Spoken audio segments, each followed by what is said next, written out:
Je suis très heureuse de vous retrouver sur cette vidéo. Je voulais vous parler aujourd'hui de la décision. Alors, décider, c'est quoi? Décider, c'est passer un cap. Ça nécessite du courage. La décision a un seul secret, et bien c'est l'action. Le risque zéro n'existe pas.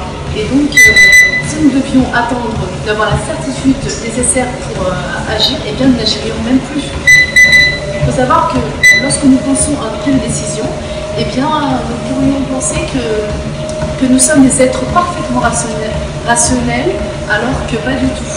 Les facteurs émotionnels, c'est ce qui va influencer en fait la façon dont nous prenons les décisions, et vraiment tout le temps. Cette approche a été vulgarisée par le neuroscientifique Antonio Damasio. Et donc dans les années 90, Antonio Damasio expliquait en fait l'histoire d'un Américain qui avait eu un petit accident, un gros accident qui avait vécu au 19e siècle. Et en fait, c'était un contremaître sérieux, mais vraiment tout un absence d'histoire, et il travaillait à la voie des chemins de fer. Et donc un jour, il y a une barre à mine a été propulsée au travers de son crâne. Et donc il a survécu, c'était vraiment miraculeux. Pourtant, il a gardé toutes ses facultés intellectuelles et motrices. Mais il avait complètement changé de personnalité et était devenu complètement impulsif, violent, et il prenait de mauvaises décisions. Et donc le métal avait traversé les régions orbitaires du cortex préfrontal. Et donc Antonio Damasio avait donc estimé que cette région du cerveau est responsable des sensations corporelles liées au ressenti. Et donc on observe également sous IRM que l'amygdale s'active lorsque nous prenons des décisions. Et en fait l'amygdale, c'est la région du cerveau qui est impliquée dans les réactions émotionnelles. C'est également une base de données par rapport à nos expériences vécues. Les expériences passées sont associées à des repères émotionnels, ce qu'on appelle les marqueurs somatiques.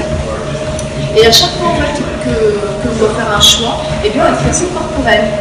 Et on n'a pas toujours vraiment conscience, mais face à une décision, si nos sensations corporelles eh bien, sont désagréables, notre cerveau va considérer que cette décision est mauvaise, et donc le rejet eh bien, va se faire automatiquement.